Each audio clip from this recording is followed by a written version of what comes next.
టీశాట్ వీక్షకులకు నమస్కారం. మనం ఇప్పుడు కరెంట్ అఫైర్స్‌లో భాగంగా ఫిబ్రవరి 2024కి సంబంధించిన ప్రాంతీయ అంశాల గురించి చర్చించుకుందాం. ఏ పోటీ పరీక్షకు ప్రిపేర్ అయ్యేటప్పుడైనా, ఎస్పెషల్లీ తెలంగాణకు సంబంధించిన పోటీ పరీక్షలకు ప్రిపేర్ అయ్యేటప్పుడు ప్రాంతీయ అంశాలనేవి చాలా చాలా క్రూషియల్ రోల్ ప్లే చేస్తూ ఉంటుంది. సో, ఈ ప్రాంతీయ అంశాలు ప్రిపేర్ అయ్యేటప్పుడు తెలంగాణకు సంబంధించిన అంశం ఏదైనా భారతదేశ పరంగా న్యూస్‌లో ఉందా? లేదా ప్రపంచవ్యాప్తంగా న్యూస్‌లో ఉందా? వార్తల్లో నిలిచిన వ్యక్తులు ఎవరైనా ఉన్నారా? ఏదైనా స్కీమ్ వచ్చిందా తెలంగాణకు సంబంధించి? ఆ స్కీమ్ యొక్క ముఖ్య ఉద్దేశ్యం ఏంటి? ఆ స్కీమ్‌లో అర్హులెవరు? ఆ స్కీమ్ ఎక్కడి నుండి ప్రారంభించారు? సో, ఇవన్నీ గూడా చూసుకున్నట్టయితే ప్రాంతీయ అంశాల్లో చాలా ఎక్కువ స్కోర్ జేయడానికి అవకాశం ఉంటుంది. అంతేకాకుండా ఏదైనా వార్తల్లో నిలిచిన ప్రదేశం ఉందా? ఆర్ట్ అండ్ కల్చర్ రిలేటెడ్ అంశం ఉందా? ఏదైనా ఉప ఎన్నిక జరిగిందా? లేదా ఎమ్మెల్సీ ఎలక్షన్ జరిగాయా? వాటికి సంబంధించిన అంశాలన్నీ ప్రాంతీయ అంశాల్లో భాగంగా ఇంపార్టెంట్ అంశాలుగా పరిగణలోకి తీసుకోవాల్సొస్తుంది. సో, ఇప్పుడు ఈ ఎపిసోడ్‌లో మనము ఫిబ్రవరి 24కి సంబంధించిన కరెంట్ అఫైర్స్‌లో భాగంగా ప్రాంతీయ అంశాల గురించి చర్చించుకుందాం. వాటిలో మొట్టమొదటి అంశం చూడండి. సో, బయో ఏసియా సదస్సు ఎప్పుడు జరిగింది? ఎక్కడ జరిగింది? అనేది చాలా చాలా ఇంపార్టెంట్. సో, ఎక్కడ జరిగింది అంటే హైదరాబాద్‌లో జరిగింది. ఎప్పుడు జరిగింది అంటే ఫిబ్రవరి 26 నుండి 28 వరకు జరిగింది. ఎన్నో అంతర్జాతీయ సదస్సు అని అడగొచ్చు. ఎన్నోదంటే 21. సో, ఈ ఇయర్ యొక్క థీమ్ ఏంటి చూడండి. Data and AI redefining possibilities అనేది ఈ ఇయర్ యొక్క బయో ఏషియా సదస్సు యొక్క థీమ్. చాలా చాలా ఇంపార్టెంట్ బిట్ అండి. సో, బయో ఏషియా సదస్సు ఇటీవల హైదరాబాద్‌లో జరిగింది. దాని యొక్క థీమ్ ఏంటి అని అడగొచ్చు. ఏంటంటే data and AI. So, AI అంటే ఆర్టిఫిషియల్ ఇంటెలిజెన్స్. రీడిఫైనింగ్ పాసిబిలిటీస్ అనేది ఈ ఇయర్ యొక్క థీమ్. సో, దేనికి సంబంధించి బయో ఏషియా సదస్సుకు సంబంధించి. ఎక్కడ జరిగింది ఇది అంటే హైదరాబాద్‌లో. పర్టిక్యులర్‌గా చెప్పాలంటే international convention centre Hyderabad international convention centre హెచ్ఐసిసిలో.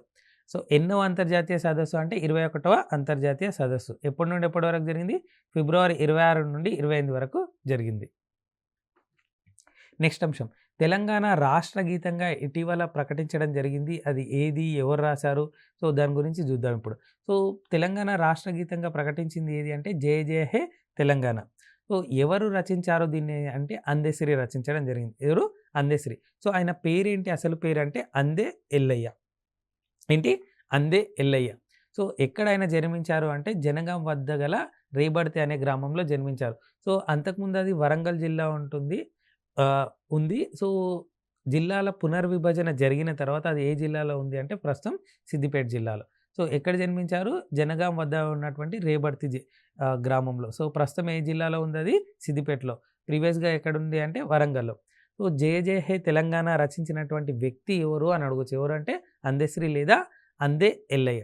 సో, ఆయన రచించినటువంటి కొన్ని పాటలేంటి అంటే 'పల్లె నీకు వందనములమ్మో', 'మాయమైపోతున్నాడమ్మ మనిషన్నవాడు', 'గలగల గజ్జెల బండి', 'కొమ్మ చెక్కితే బొమ్మరా', 'జనజాతరలో మన గీతం', 'జై బోలో తెలంగాణలో' ఉంటుంది. సో, ఇలాంటివి చాలా చాలా సాంగ్స్ ఆయన రాయడం జరిగింది అందెశ్రీ. సో, 'జయ జయ హే తెలంగాణ' రచించినటువంటి ఆహ్, వ్యక్తి ఎవరు అని అడగొచ్చు. ఎవరంటే అందెశ్రీ. ఆయన పేరేంటి? అసలు పేరేంటి అంటే అందే ఎల్లయ్య.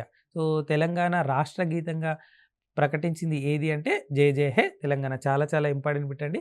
ఎగ్జామ్ పాయింట్ ఆఫ్‌లో అడగొచ్చు. సో, తెలంగాణ రాష్ట్ర గీతం ఏది అని అడగొచ్చు. 'జయ జయ హే తెలంగాణ' ఎవరు రచించారని అడగొచ్చు. అందెశ్రీ. అందెశ్రీ గారి యొక్క అసలు పేరేంటి అని అడగొచ్చు. ఏంటంటే అందే ఎల్లయ్య. నెక్స్ట్ అంశం చూడండి. అమృత్ భారత్ స్టేషన్ చాలా చాలా ఇంపార్టెంట్ బిట్ అండి ఇది. అమృత్ భారత్ స్టేషన్ అనేది ఏంటి అంటే రైల్వే స్టేషన్‌లు ఉంటాయి గదా! భారతదేశ పరంగా కొన్ని సెలెక్టెడ్ రైల్వే స్టేషన్‌లు తీసుకొని అక్కడ ఉన్నటువంటి వసతులను అక్కడ కొన్ని వసతులు ఏర్పాటు చేయడము, అక్కడ ఉన్నటువంటి వసతులను మెరుగుపరచడం కోసం ఉద్దేశించిందే ఈ అమృత్ భారత్ స్టేషన్. దీన్ని ఫిబ్రవరిలో స్టార్ట్ చేయడం జరిగింది లాస్ట్ ఇయర్‌లో. సో, అంటే ఫిబ్రవరి 2023లో లాంచ్ చేయడం జరిగింది. సో, దాంట్లో భాగంగా అప్పటి నుండి కొన్ని కొన్ని స్టేషన్‌లను సెలెక్ట్ చేసుకోవడం జరుగుతుంది.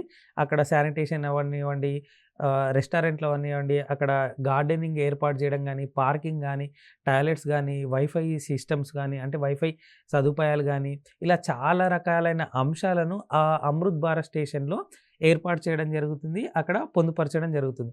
సో, అందుకు గాను ఈ అమృత్ భారత్ స్టేషన్ స్కీమ్ అనేది తీసుకోవడం జరిగింది. ఎందుకు ఇటీవల వార్తల్లో నిలిచింది అంటే భారతదేశానికి అంటే అమృత్ భారత్ స్టేషన్‌లు తెలంగాణ నుండి ఒక 15 స్టేషన్‌లను తీసుకోవడం జరిగింది. సో, ఓవరాల్‌గా అమృత్ భారత్ స్టేషన్‌లు తెలంగాణ నుండి ఎన్ని అంటే 39 అని చెప్పి లాస్ట్ ఇయర్ ప్రకటించడం జరిగింది. దాంట్లో భాగంగా తొలి విడతలో భాగంగా 21 అమృత్ భారత్ స్టేషన్‌లను తెలంగాణ వ్యాప్తంగా గుర్తించడం జరిగింది. రీసెంట్‌గా ఎన్నిటిని గుర్తించడం జరిగింది అంటే 15. ఓవరాల్‌గా ఎన్ని అని ప్రకటించడం జరిగింది 39. సో, 15 అమృత్ భారత్ స్టేషన్‌లను ఇటీవల అనౌన్స్ చేయడం జరిగింది. అక్కడ మెరుగైన అవకాశాలు, మెరుగైన సదుపాయాలు కల్పిస్తామని చెప్పి ప్రకటించడం జరిగింది. దానికి సంబంధించిన బడ్జెట్‌ను దాన్ని కూడా అలొకేట్ చేయడం జరిగింది. సో, దానికి సంబంధించి 15 రైల్వే స్టేషన్‌లు చూడండి. బాసర 1, బేగంపేట్, గద్వాల్, జడ్చర్ల, మంచిర్యాల్, మెదక్, మేడ్చల్, పెద్దపల్లి, షాద్‌నగర్, ఉమ్దానగర్, వికారాబాద్, వరంగల్, యాకుత్పుర, మిర్యాలగూడ, నల్గొండ. ఈ 15 స్టేషన్‌లను అమృత్ భారత్ స్టేషన్‌లో భాగంగా గుర్తించడం జరిగింది. అక్కడ మెరుగైన సదుపాయాలను కల్పించడం కోసం ఉద్దేశించింది ఈ అమృత్ భారత్ స్టేషన్. సో, రీసెంట్‌గా తెలంగాణ నుండి అమృత్ భారత్ స్టేషన్ గుర్తించినటువంటి స్టేషన్‌లు ఎన్ని అని అడగొచ్చు. ఏంటంటే 15. ఎన్ని? 15. సో, లేదా అమృత్ భారత్ స్టేషన్‌లో ప్రకటించినటువంటి 15 స్టేషన్‌లో లేని స్టేషన్ ఏది అని అడగొచ్చు. ఇవన్నీ గుర్తుంచుకోవడం బెటర్ అండి. సో, బాసర, బేగంపేట్, గద్వాల్, జడ్చర్ల, మంచిర్యాల్, మెదక్, మేడ్చల్, పెద్దపల్లి, షాద్‌నగర్, ఉమ్దానగర్, వికారాబాద్, వరంగల్, యాకుత్పూర్, మిర్యాలగూడ, నల్గొండ. సో, ఎప్పుడు దీన్ని లాంచ్ చేశారు? లాస్ట్ ఇయర్ అంటే 2023 ఫిబ్రవరిలో లాంచ్ చేయడం జరిగింది. మొదటి విడతగా తెలంగాణ నుండి ఎన్ని స్టేషన్‌లు సెలెక్ట్ చేసుకోవడం జరిగింది? 21. సో, ఇప్పుడెన్ని? 15. గృహజ్యోతి పథకం. సో, చాలా చాలా ఇంపార్టెంట్ బిట్ అండి. మీకు ఇందాకే చెప్పాను. తెలంగాణకు సంబంధించిన ప్రాంతీయాంశాలు చదివేటప్పుడు ఆ స్కీమ్ ఏంటి? ఆ స్కీమ్ యొక్క ముఖ్య ఉద్దేశ్యం ఏంటి? ఎప్పటి నుండి అమలులోకి వచ్చింది? ఎప్పుడు దాన్ని లాంచ్ చేశారు? దాని యొక్క అర్హులు ఎవరు? ఇవన్నీ కూడా చాలా చాలా ఇంపార్టెంట్. ఏ స్కీమ్ అయినా ఇలా చదివినట్టయితే, ఇలా రాసుకున్నట్టయితే ఎగ్జామ్ పాయింట్ ఆఫ్ వ్యూలో ఆ బిట్‌కి సంబంధించి ఏ అంశాన్ని విడవకుండా అటెంప్ట్ చేయడానికి అవకాశం ఉంటుంది. సో, గృహజ్యోతి పథకం అనేది ఏంటి అంటే మార్చి 1 నుండి ఇది అమల్లోకి వస్తుంది అని చెప్పి ప్రకటించడం జరిగింది. గృహజ్యోతి పథకం ఏంటి అంటే నెలకు 200 యూనిట్ల వరకు కాల్చేటువంటి అంటే 200 యూనిట్ల లోపు ఎవరైతే కాలుస్తారో వాళ్ళందరికీ కూడా ఫ్రీగా ఎలక్ట్రిసిటీ ఇవ్వడం జరుగుతుంది అని చెప్పి ప్రకటించడం జరిగింది. దానికి సంబంధించి అర్హత ఏంటి అంటే ప్రజాపాలనలో దరఖాస్తు చేసుకొని తెల్ల రేషన్ కార్డుతో ఆధార్ అనుసంధానం ఉన్నట్టయితే ఈ 200 యూనిట్ల వరకు ఫ్రీగా ఇస్తామని చెప్పి ఈ గృహజ్యోతి పథకంలో భాగంగా అనౌన్స్ చేయడం జరిగింది. ఎప్పుడు దీన్ని ప్రారంభించారు అంటే 27న అంటే ఫిబ్రవరి 27న ఎక్కడ దీన్ని ప్రారంభించారు అంటే సచివాలయం నుండి. యాక్చువల్‌గా ఇది చేవెళ్ళ నుండి చేయాలనుకున్నారు. ఎలక్షన్ కోడ్ అలాంటిది రావడం వల్ల దీన్ని కొన్ని అనివార్య కారణాల వల్ల సచివాలయం నుండి లాంచ్ చేయడం జరిగింది. ఎందుకు ఇది చెప్తున్నానంటే కొన్నిసార్లు ఎక్కడి నుండి ప్రారంభించారు ఏంటి అని కూడా అడుగుతారనమాట కొన్ని స్కీమ్స్. సో, ఎప్పుడు లాంచ్ చేశారంటే ఫిబ్రవరి 27 నుండి ఎప్పటి నుంచి అమల్లోకి వస్తుందని చెప్పారు? మార్చ్ 1 నుండి ఎన్ని యూనిట్ల వరకు అని కూడా అడగొచ్చు. 200 యూనిట్లండి. సో, గృహజ్యోతి పథకం కింద ఎన్ని యూనిట్ల వరకు ఉచిత కరెంట్ ఇవ్వడం జరుగుతుంది అంటే 200 యూనిట్ల వరకు. ఎన్ని? 200 యూనిట్లు. సో, దీని యొక్క అర్హులు ఎవరంటే ప్రజాపాలనలో దరఖాస్తు చేసుకొని తెల్ల రేషన్ కార్డు ఉండాలి. దాంతోపాటు ఆధార్ కార్డు యొక్క అనుసంధానం ఉన్నట్టయితే గృహజ్యోతి పథకం కింద 200 యూనిట్ల వరకు ఉచిత కరెంట్ ఇవ్వడం జరుగుతుంది అని చెప్పి ప్రకటించడం జరిగింది. సో, ఎప్పటి నుండి? మార్చ్ 1 నుండి. సో, 2024 మార్చ్ 1 నుండి ఇది అమల్లోకి వస్తుంది. నెక్స్ట్ మహాలక్ష్మి పథకం.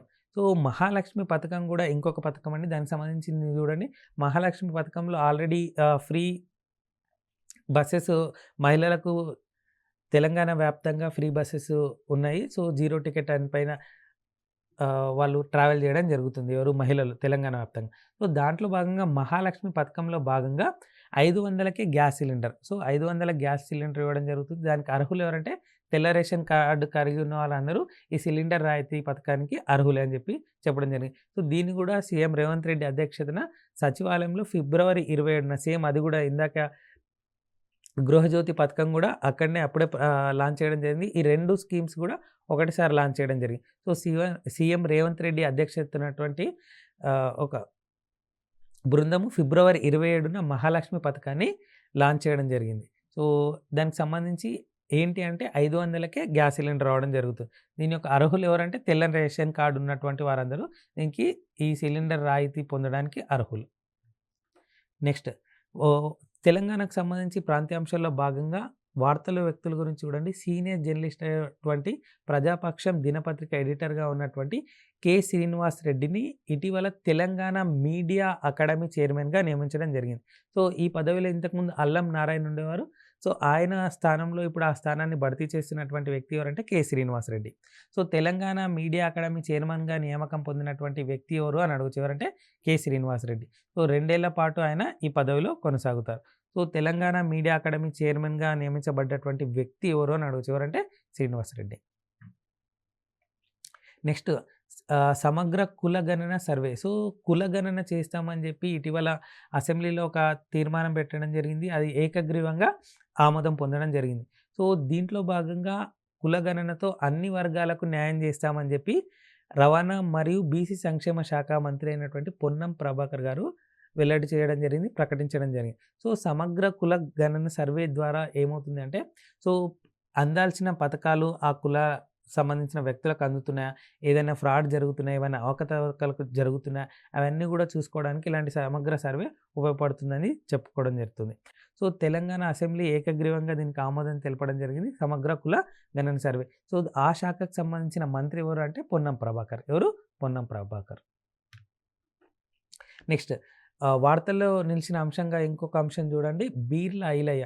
సో ఆలేరుకు సంబంధించినటువంటి ఎమ్మెల్యే ప్రభుత్వ విప్‌గా బాధ్యతలు తీసుకోవడం జరిగింది. సో ప్రభుత్వ విప్ అంటే శాసనసభ కార్యక్రమాల్లో గానీ, ప్రభుత్వానికి సంబంధించిన అంశాలు గానీ, సో సభ్యులకు చేరవేయడము, అలా పాటించండి, దానికి సంబంధించిన విధేయులుగా ఉండండి అని చెప్పడం కోసం ఇలాంటివి విప్ బాధ్యతలు తీసుకోవడం జరుగుతుంది. సో ఎవరు ఇప్పుడు ప్రభుత్వ విప్‌గా బాధ్యతలు తీసుకున్నటువంటి వ్యక్తి ఎవరంటే బీర్ల ఐలయ్య. ఎవరు? బీర్ల ఐలయ్య. నెక్స్ట్ అంశం చూడండి, శంషాబాద్‌లో సెమీ కండక్టర్ అసెంబ్లింగ్ పరిశ్రమ. సో చాలా చాలా ఇంపార్టెంట్. పరిశ్రమలు ప్రాంతీయాంశాల్లో భాగంగా అడగొచ్చు. ఏ పరిశ్రమ ఎక్కడుంది? సో లేదా ఈ కంపెనీ దేనికి సంబంధించింది అని అడగొచ్చు. సో దక్షిణ కొరియాకు సంబంధించిన అపాక్ట్ లిమిటెడ్ భాగస్వామ్యంతో ఏఎస్ఐపి అంటే advance system in package technology సంస్థ ఈ అసెంబ్లీ పరిశ్రమను ఏర్పాటు చేయబోతుంది. ఎక్కడంటే శంషాబాద్‌లో. సో సెమీ కండక్టర్లకు సంబంధించిన అంశాలు రీసెంట్‌గా మన ముఖ్యమంత్రి గారు కూడా మాట్లాడడం జరిగింది. సో అలాంటి క్వెషన్స్ అడిగే అవకాశం ఉంటుంది. సో ఏదైతే కరెంట్ అఫైర్స్‌లో భాగంగా అంశము ఏదైతే ఎక్కువగా నానిందో లేదా ఎక్కువగా దాని గురించి డిస్కషన్ జరిగిందో అది ఎగ్జామ్ పాయింట్ ఆఫ్ వ్యూలో అడిగే అవకాశం ఎక్కువ ఉంది. శంషాబాద్‌లో సెమీ కండక్టర్ అసెంబ్లింగ్ పరిశ్రమ ఏర్పాటు కాబోతుంది అని చెప్పడం జరిగింది. దక్షిణ కొరియాకు చెందిన అపాక్ట్ లిమిటెడ్ భాగస్వామ్యంతో ఏఎస్ఐపి అంటే advance system in package technology సంస్థ దీన్ని నెలకొల్పనుంది. నెక్స్ట్ తెలంగాణ ప్రణాళికా సంఘం ఉపాధ్యక్షుడిగా నియామకం పొందినటువంటి వ్యక్తి ఎవరంటే జి. చిన్నారెడ్డి. సో అపార రాజకీయ అనుభవం ఉన్నటువంటి రాజకీయవేత్త చిన్నారెడ్డి, మాజీ మంత్రివర్యులు కూడా. సో తెలంగాణ ప్రణాళికా సంఘం యొక్క ఉపాధ్యక్షుడిగా నియామకం పొందినటువంటి వ్యక్తి ఎవరంటే జి. చిన్నారెడ్డి. ఇన్కాయిస్. సో ఇన్కాయిస్ అనేది ఒక సంస్థ, చాలా చాలా ఇంపార్టెంట్ బిట్ అండి. రీసెంట్‌గా ఒక వింగ్ లేదా ఒక విభాగాన్ని ఏర్పాటు చేయడం జరిగింది. అందుకు గాని ఇది వార్తల్లో నిలిచింది. ఇది ఎక్కడుందంటే తెలంగాణలో ఉంది ఇన్కాయిస్ అనేది. సో ఇన్కాయిస్ అంటే ఏంటి అంటే Indian national centre for ocean information service. So ఈ ఇన్కాయిస్‌లో synergistic ocean observation prediction services SYNOPS అనే ఒక విభాగాన్ని ఏర్పాటు చేయడం జరిగింది. అందుకు గాని ఇది వార్తల్లో నిలిచింది. సో దీన్ని ఎవరు ప్రారంభించారంటే కేంద్ర భూ విజ్ఞాన శాఖ మంత్రి అయినటువంటి కిరణ్ రిజిజు దీన్ని ప్రారంభించడం జరిగింది. చాలా చాలా ఇంపార్టెంట్ బిట్ అండి. Indian national centre for ocean information services. So ఇది భారతదేశానికి కాదు, ప్రపంచవ్యాప్తంగా తన సేవలు అందిస్తూ వస్తుంది. ఎక్కడుంది ఇది అంటే ప్రగతి నగర్. సో ప్రగతి నగర్ అంటే హైదరాబాద్‌లో ఉన్నటువంటి ప్రగతి నగర్‌లో ఇన్కాయిస్ అనే సంస్థ ఉంది. ఎందుకు ఇటీవల వార్తల్లో నిలిచిందంటే సినర్జిస్టిక్ ఓషన్ అబ్జర్వేషన్ ప్రిడిక్షన్ సర్వీసెస్‌ను ఇటీవల ఒక విభాగాన్ని ఏర్పాటు చేయడం జరిగింది. అందుకు గాని ఇది వార్తల్లో నిలిచింది. ఎవరు దీన్ని ప్రారంభించారు అంటే కేంద్ర భూ విజ్ఞాన శాఖ మంత్రి అయినటువంటి కిరణ్ రిజిజు దీన్ని ప్రారంభించడం జరిగింది. ఇటీవల తెలంగాణకు సంబంధించిన ముగ్గురు వ్యక్తులు రాజ్యసభ సభ్యులుగా ఎన్నిక కావడం జరిగింది. ఆ ముగ్గురు వ్యక్తులు ఎవరు అంటే బీఆర్ఎస్ నుండి వద్దిరాజు రవిచంద్ర, కాంగ్రెస్ పార్టీ నుండి రేణుకా చౌదరి మరియు అనిల్ కుమార్ యాదవ్. ఈ ముగ్గురు కూడా రాజ్యసభ సభ్యులుగా ఏకగ్రీవంగా ఎన్నిక కావడం జరిగింది. సో ఇటీవల రాజ్యసభ సభ్యులుగా ఎన్నిక కాబడ్డటువంటి వ్యక్తులు ఎవరు అని అడగొచ్చు. ఎవరు అంటే వద్దిరాజు రవిచంద్ర, రేణుకా చౌదరి, అనిల్ కుమార్ యాదవ్. సో ఓవరాల్‌గా తెలంగాణలో ఉన్నటువంటి రాజ్యసభ స్థానాలు ఎన్ని అంటే 7. సో లోక్‌సభ స్థానాలు ఎన్ని? 17. సో 7, 17. సో రాజ్యసభ సభ్యులు ఎవరు ఇటీవల ఏకగ్రీవంగా ఎన్నుకబడ్డ వారు అంటే రేణుకా చౌదరి, అనిల్ కుమార్ యాదవ్, వద్దిరాజు రవిచంద్ర. నెక్స్ట్ ఇంకొక అంశం చూడండి, వార్తల్లో నిలిచినటువంటి వ్యక్తుల అంశము. భారతీయ జనతా పార్టీ యొక్క శాసన సభాపక్ష నేతగా నియామకం పొందినటువంటి వ్యక్తి ఎవరు తెలంగాణలో అంటే ఏలేటి మహేశ్వర్ రెడ్డి. ఎవరు? ఏలేటి మహేశ్వర్ రెడ్డి. నిర్మల్ ఎమ్మెల్యేగా ఉన్నటువంటి వ్యక్తి. సో ఏలేటి మహేశ్వర్ రెడ్డి భారతీయ జనతా పార్టీ శాసన సభాపక్ష నేతగా నియామకం పొందినటువంటి వ్యక్తి. సో బీజేఎల్పీ నేతగా నియమిస్తూ తెలంగాణ రాష్ట్ర పార్టీ అధ్యక్షుడు కిషన్ రెడ్డి ఉత్తర్వులు జారీ చేయడం జరిగింది. సో భారతీయ జనతా పార్టీ శాసన సభాపక్ష నేతగా నియామకం పొందినటువంటి వ్యక్తి ఎవరు అని అడగచ్చు. ఎవరంటే ఏలేటి మహేశ్వర్ రెడ్డి. నెక్స్ట్ అంశం చూడండి, పాలిటీ రిలేటెడ్. సో ఎప్పుడైనా అండి కరెంట్ అఫైర్స్ ప్రిపేర్ అయ్యేటప్పుడు polity related, history related, geography related, environment related, economy related, art and culture related ఇలాంటి క్వశ్చన్స్ అన్నీ వస్తుంటాయి. దానికి సంబంధించిన కరెంట్ అఫైర్స్ చదువుతూ అంటే డైనమిక్స్ చదువుతూ దానికి సంబంధించిన స్టాటిక్ చదివినట్టయితే ఎగ్జామ్ పాయింట్ ఆఫ్ వ్యూలో ఎక్కువ స్కోర్ చేసే అవకాశం ఉంటుంది. సో తెలంగాణలో తుది ఓటర్ జాబితా. సో రీసెంట్గా జరిగినటువంటి అసెంబ్లీ ఎన్నికల తర్వాత ఓటర్ల జాబితాను అంటే కొందరు ఎవరైనా వాళ్ళ పేర్లు ఎక్కించుకోవడానికి కానీ, నమోదు చేసుకోవడం కానీ చేయొచ్చు అని చెప్పడం జరిగింది. దాని తర్వాత 4,00,000 పైగా ఓటర్లు నమోదు చేసుకోవడం జరిగింది. సో 4,34,320 మంది కొత్త ఓటర్లు యాడ్ అవ్వడం జరిగింది తెలంగాణ అసెంబ్లీ ఎన్నికల తరువాత. సో రీసెంట్‌గా వచ్చినటువంటి డాటా ప్రకారం ఏంటి చూడండి, ఎంతమంది పురుషుల ఓటర్లు ఉన్నారు అంటే 1,64,47,132 ఓటర్లు పురుషుల ఓటర్లు. మహిళా ఓటర్లు చూడండి 1,65,87,244 మంది మహిళా ఓటర్లు. అంటే పురుషుల కంటే మహిళా ఓటర్లు ఎక్కువ ఉన్నారు తెలంగాణ వ్యాప్తంగా. సో ఎన్నికల సంఘం తరపున సీఈఓ వికాస్ రాజు ఈ డాటాను రిలీజ్ చేయడం జరిగింది. సో అసెంబ్లీ ఎన్నికల తర్వాత ఎంతమంది ఎక్కువగా ఓటర్లు పెరిగారు తెలంగాణలో అంటే 4,34,320 మంది. సో పురుష ఓటర్లు ఎంతమంది? 1,64,47,132. సో మహిళా ఓటర్లు ఎంతమంది? 1,65,87,244 మంది. సో 80 ఏళ్ళు దాటినటువంటి ఓటర్లు ఎంతమంది ఉన్నారంటే 4,54,230. దివ్యాంగులు ఎంతమంది ఉన్నారంటే 5,28,405 మంది. థర్డ్ జెండర్ ఓటర్లు ఎంతమంది ఉన్నారంటే 2,737 మంది. సో ఇవన్నీ కూడా ఎగ్జామ్ పాయింట్ ఆఫ్ వ్యూలో గుర్తుంచుకోవడం ఎంత ఇంపార్టెంటో అట్ ది సేమ్ టైం అప్పుడప్పుడు మీరు మెయిన్స్ కానీ లేదా ఏదైనా డిస్క్రిప్టివ్ రాయడానికి వెళ్ళినప్పుడు ఇలాంటి డాటా అనేది సో మంచి ఆన్సర్ రాయడానికి ఉపయోగపడుతుంది. సో ఎన్నికల సంఘం తరపున ఇటీవల తెలంగాణలో తుది ఓటరు జాబితాను రిలీజ్ చేయడం జరిగింది. ఎంతమంది ఓటర్లు పెరిగారు అసెంబ్లీ ఎన్నికల తర్వాత అంటే 4,34,320 మంది ఓటర్లు పెరగడం జరిగింది. సో మనం రీసెంట్‌గా ఇలాంటి అంశాన్ని మాట్లాడుకున్నాం. దేశవ్యాప్తంగా ఓటర్ల గురించి మాట్లాడుకుంటూ ప్రీవియస్ ఎలక్షన్‌కి ఈ ఇయర్ డాటాకు మధ్యలో ఎంతమంది ఓటర్లు పెరిగారని చెప్పుకున్నాం. 5 కోట్ల మంది పెరిగారని చెప్పుకున్నాం. లాస్ట్ ఇయర్ 91 క్రోర్స్ ఉంటే ఈ ఇయర్ 96 క్రోర్స్‌గా ఉందని చెప్పుకున్నాం ఓటర్ల సంఖ్య. ఇది భారతదేశ వ్యాప్తంగా. నెక్స్ట్ భరోసా కేంద్రాలు. సో పోక్సో నేరాలు, లైంగిక దాడులను వన్ స్టాప్ సెంటర్లుగా గుర్తిస్తూ ఉండే ఈ భరోసా కేంద్రాలు. సో పోక్సో నేరాలు అంటే చిన్నపిల్లలపై ఉన్నటువంటి లైంగిక దాడులు వాటికి సంబంధించిన అంశాలన్నీ కూడా ఈ పోక్సో చట్టం కిందకి వస్తాయి. సో ఈ పోక్సో నేరాలు, లైంగిక దాడులకు వన్ స్టాప్ సెంటర్ అంటే ఇక్కడ ఈ భరోసా కేంద్రాల్లో దానికి సంబంధించిన అంశాలు వాటికి సంబంధించిన అవగాహన కార్యక్రమాలు ఈ భరోసా కేంద్రాలు తీసుకోవడం జరుగుతుంది అని చెప్పి ఎవరు చెప్పారంటే డీజీపీ తెలంగాణ డీజీపీ అయినటువంటి రవి గుప్తా, రాష్ట్ర ఉమెన్ సేఫ్టీ వింగ్ ఏడీజీగా ఉన్నటువంటి శిఖా గోయల్ చెప్పడం జరిగింది. సో ఎందుకు ఇటీవల వార్తల్లో నిలిచింది అంటే తెలంగాణ రాష్ట్రంలో ఇంకొన్ని భరోసా కేంద్రాలు ఏర్పాటు చేయడం జరిగింది. ఎన్ని కేంద్రాలను ఏర్పాటు చేశారంటే 8. సో రీసెంట్‌గా 8 కేంద్రాలు అందుబాటులోకి రావడం జరిగింది. ఏవి అంటే భద్రాద్రి కొత్తగూడెం, జగిత్యాల, జనగాం, మంచిర్యాల్, ములుగు, నాగర్ కర్నూల్, పెద్దపల్లి, వనపర్తి జిల్లాలో ఈ 8 భరోసా కేంద్రాలు అందుబాటులో ఉంచుతామని చెప్పి ఇటీవల ప్రకటించడం జరిగింది. సో పోక్సో నేరాలు, లైంగిక దాడులకు వన్ స్టాప్ సెంటర్లుగా ఉన్నటువంటి కేంద్రాలు ఏవి అని అడగచ్చు. ఏవి అంటే భరోసా కేంద్రాలు. లేదా తెలంగాణ రాష్ట్రంలో ఇటీవల కొత్తగా ఎన్ని భరోసా కేంద్రాలు అందుబాటులోకి వచ్చాయని అడగచ్చు. ఎన్ని అంటే 8. నెక్స్ట్ అంశం, ఇది చాలా చాలా ఇంపార్టెంట్ బిట్ అంటే ఎందుకంటే 5వ తరగతి విద్యార్థులు ఒక ఇంగ్లీష్ పుస్తకాన్ని రాయడం జరిగింది. దట్టు ప్రభుత్వ పాఠశాలకు సంబంధించిన వ్యక్తులు. సో ప్రభుత్వ ప్రాథమిక పాఠశాల ఇక్కడ యాపల్గూడ. సో, ఇది ఆదిలాబాద్ జిల్లాలో ఉంది. సో, చాలా చాలా గ్రేట్ అంశం అండి ఇది. యాపల్గూడ ప్రభుత్వ ప్రాథమిక పాఠశాల ఎక్కడుందది? ఆదిలాబాద్ జిల్లాలో. ఆ ఆదిలాబాద్ జిల్లాలో ఉన్నటువంటి యాపల్గూడ ప్రభుత్వ పాఠశాలకు సంబంధించిన 5వ తరగతి విద్యార్థులు ఒక కథల పుస్తకాన్ని రాయడం జరిగింది. సో, ఏంటి అది అంటే stories of Yapalguda children's. Stories of Yapalguda children's అనేది కథల పుస్తకాన్ని ఎవరు రచించారు అంటే యాపల్గూడ ప్రభుత్వ ప్రాథమిక పాఠశాల విద్యార్థులు. ఏ క్లాస్ వాళ్ళు? 5th క్లాస్ వాళ్ళు. సో, వాళ్ళ ఉపాధ్యాయుడిగా ఉన్నటువంటి బూక గంగయ్య ఈ ప్రయత్నాన్ని ఆ పిల్లలతో చేయించడము, వాళ్ళు సక్సెస్ అవ్వడము, దీన్ని ఇటీవల జరిగినటువంటి పుస్తక ప్రదర్శనలో కూడా ప్రదర్శించడం జరిగింది.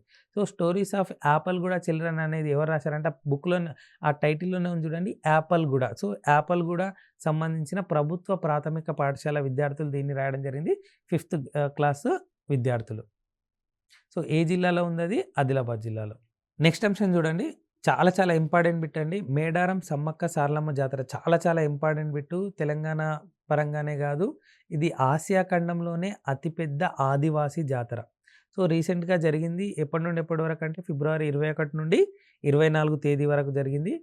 సో, దానికి సంబంధించి ఏ ఘట్టాలు ఏం జరుగుతాయి? ఎప్పటి నుండి ఎక్కడి వరకు జరుగుతాయి?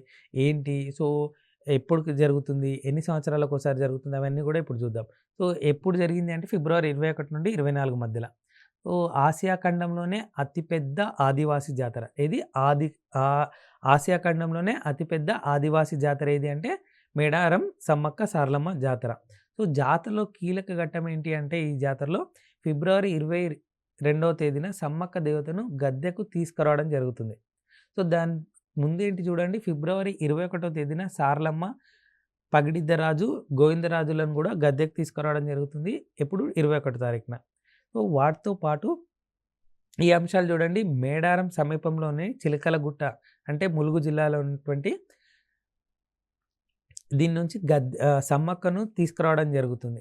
నెక్స్ట్ చూడండి దానికి సంబంధించి కన్నెపల్లి నుంచి సారలమ్మను, కొత్తగూడ మండలంలోని పూనుగొండ్ల నుండి పగిడిద్దరాజును, కొండాయి నుంచి గోవిందరాజు వీళ్ళ అందరిని గూడా గద్దెపైకి తీసుకురావడం జరుగుతుంది. సో, ఏ రోజు ఏంటి ఇంపార్టెంటు? సో, ఇందాక చెప్పాను కదా! 22వ తేదీన సమ్మక్క దేవతను గద్దెకు తీసుకొస్తాడు. చాలా చాలా కీలక ఘట్టంగా చెప్తారు జాతరలో. సో, 21వ తేదీన సారలమ్మ, పగిడిద్దరాజు, గోవిందరాజులను గద్దెకు తీసుకురావడం జరుగుతుంది. సో, ఎప్పటి నుండి ఎప్పటి వరకు జరిగింది? ఫిబ్రవరి 21 నుండి 24 వరకు. ఆసియా ఖండంలోనే అతిపెద్ద ఆదివాసీ జాతర ఏది అంటే మేడారం సమ్మక్క సారలమ్మ జాతర. సో, ఎక్కడుంది ఇది అంటే ములుగు జిల్లా ఉన్నటువంటి తాడ్వాయి మండలంలోని మేడారంలో. సో, ఏ జిల్లా? ములుగు. ఏ మండలం? తాడ్వాయి మండలం. ఎన్ని సంవత్సరాలకోసారి జరుగుతుంది? 2 ఏళ్లకోసారి. చాలా చాలా ఇంపార్టెంట్ బిట్ అండి. 2 ఇయర్స్‌కోసారి జరుగుతుంది. అంటే ఇప్పుడు 2024లో జరిగింది. మళ్ళీ ఎప్పుడు జరుగుతుంది? 2026లో. మళ్ళీ 2028లో. సో, అలా 2 ఏళ్లకొకసారి జరిగే జాతర ఇది మేడారం సమ్మక్క సారలమ్మ జాతర. సో, ఎక్కడ జరుగుతుంది? ఏ జిల్లాలో? ములుగు జిల్లాలో. ఎక్కడ? ములుగు జిల్లాలో. ఇటీవల పద్మ అవార్డులు ప్రకటించడం జరిగింది 2024కి సంబంధించి. సో, మొత్తం పద్మ అవార్డులు ఎన్ని ప్రకటించడం జరిగింది? 132. దాంట్లో భాగంగా 5 పద్మ విభూషణ్, 17 పద్మభూషణ్, 110 పద్మశ్రీలను ప్రకటించడం జరిగింది. సో, దాంట్లో భాగంగా తెలంగాణ నుంచి 5గురికి పద్మశ్రీ అవార్డు రావడం జరిగింది. సో, ఆ 5గురు ఎవరో ఇప్పుడు చూద్దాం చూడండి.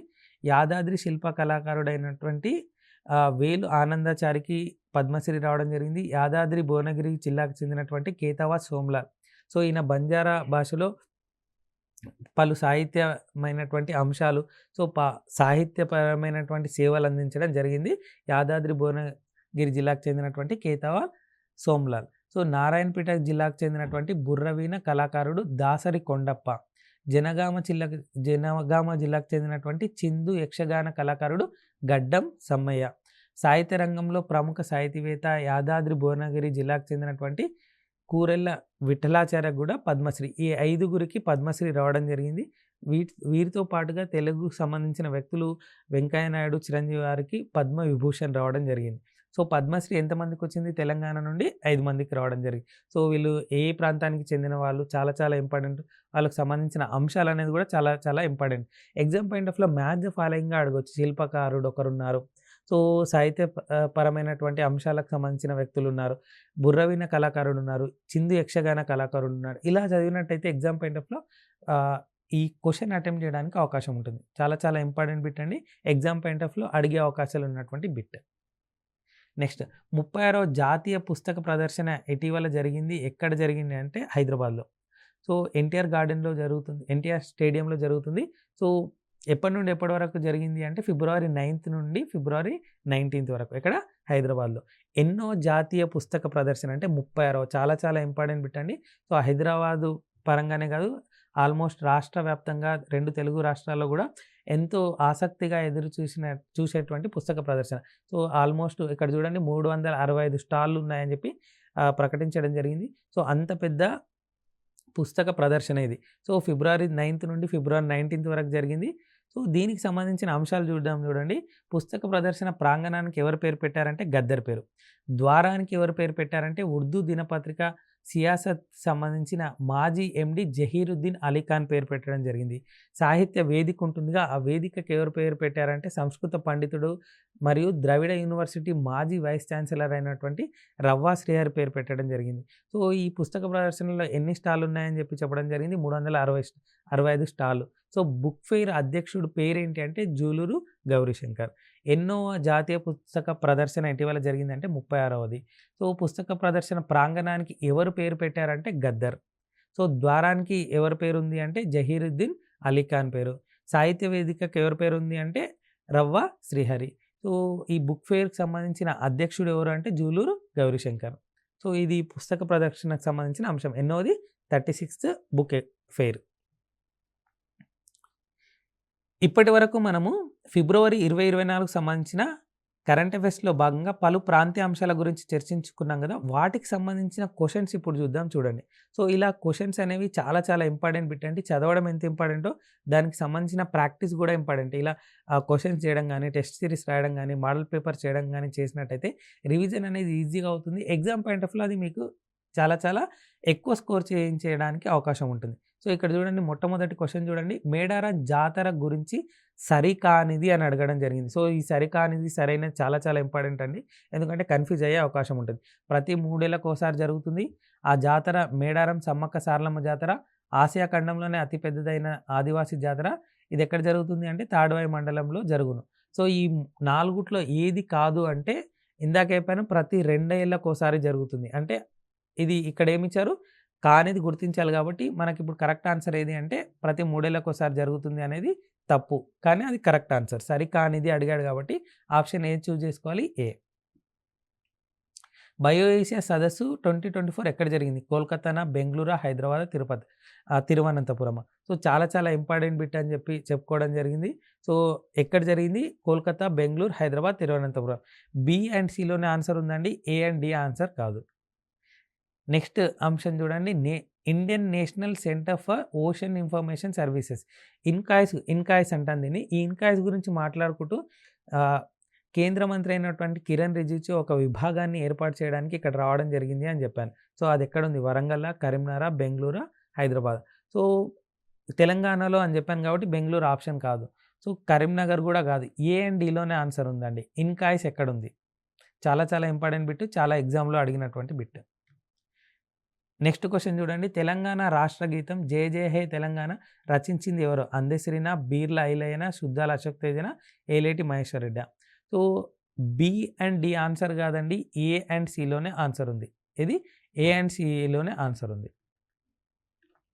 గృహజ్యోతి పథకం కింద అర్హులైన వారికి ఎన్ని యూనిట్ల వరకు ఉచిత కరెంట్ ఇస్తారు? ఇది చాలా చాలా ఇంపార్టెంట్ బిట్ అండి. ఇందాక చెప్పాను 50 యూనిట్ల వరకా, నెలకు 200 యూనిట్ల వరకా, నెలకు 300 యూనిట్ల వరకా, నెలకు 100 యూనిట్ల వరకా. సో, ఇక్కడ చూడండి 50 యూనిట్లు అనేది మనం డిస్కషన్ చేయలేం. ఆ 50 యూనిట్లు 300 యూనిట్లు తీసేస్తే బి అండ్ డిలోనే ఆన్సర్ ఉంది. సో, నెలకు 200 యూనిట్ల వరకు, నెలకు 100 యూనిట్ల వరకు. ఈ రెండిట్లోనే ఆన్సర్ ఉంది. గృహజ్యోతి పథకం కింద అర్హులైన వారికి ఎన్ని యూనిట్ల వరకు ఉచిత కరెంట్ ఇస్తారు? నెలకు 200 యూనిట్ల వరకా, నెలకు 100 యూనిట్ల వరకా? ఏ అండ్ సి ఆన్సర్ కాదండి. బిడిలోనే ఆన్సర్ ఉంది. తెలంగాణలో తుది ఓటర్ జాబితా ప్రకారము సరి అయినది ఏది ఆర్ ఏవి?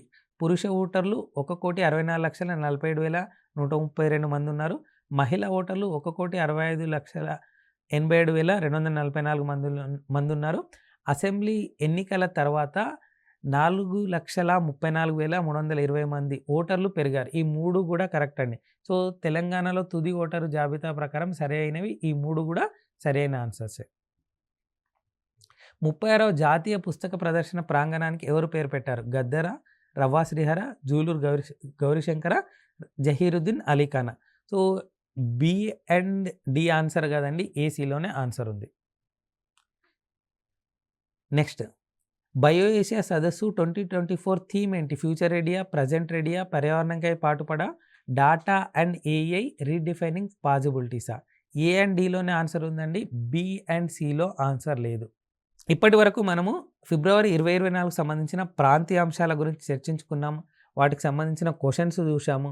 సో, ఇందాకే లాస్ట్ క్వెషన్ కూడా చూసుకోవడం జరిగింది. సో, ఇలా ఎప్పుడైనా చదివేటప్పుడు అంటే పోటీ పరీక్షలకు చదివేటప్పుడు అది ఏ అంశమైనా కానివ్వండి, సిలబస్ చూసుకోవడము, ఆ సిలబస్ సంబంధించిన అంశాలు చూడడము, వాటిని చదవడము, రివిజన్ చేయడము, రివిజన్ చేశాక ఇలా మల్టిపుల్ చాయిస్ క్వెషన్స్ చేసినట్టయితే, లేదా టెస్ట్ సిరీస్ రాసినట్టయితే, లేదా ప్రాక్టీస్ చేసినట్టయితే ఎగ్జామ్ పాయింట్ ఆఫ్ వ్యూలో ఎక్కువ స్కోర్ చేసే అవకాశం ఉంటుంది. ఆ ఉద్దేశంతోటే గత కొన్ని ఎపిసోడ్లుగా మేము అంటే టీశాట్ తరపున ఇలా మల్టిపుల్ చాయిస్ క్వెషన్స్ కూడా ఇవ్వడం జరుగుతుంది. ఎపిసోడ్ సంబంధించిన చివర్లో. సో, ఈ ఎపిసోడ్ సంబంధించినటువంటి అంశాలను క్వెషన్స్‌గా చెప్పడం, ఆ క్వెషన్స్ కూడా అన్నీ చెప్పకుండా 2 ఆప్షన్స్ తీసేసి 2 ఆప్షన్స్ ఉంచడం జరుగుతుంది. మీకు ఎగ్జామ్ పాయింట్ ఆఫ్ వ్యూ ఉపయోగపడాలనే ఉద్దేశంతో. సో, ఎవరైతే పోటీ పరీక్షలకు ప్రిపేర్ అవుతున్నారో ఆ పోటీ పరీక్షల అభ్యర్థులందరికీ టీశాట్ తరపున ఆల్ ద బెస్ట్ తెలుపుతూ ఇంకొక ఎపిసోడ్‌తో మీ ముందుంటాము. నమస్కారం.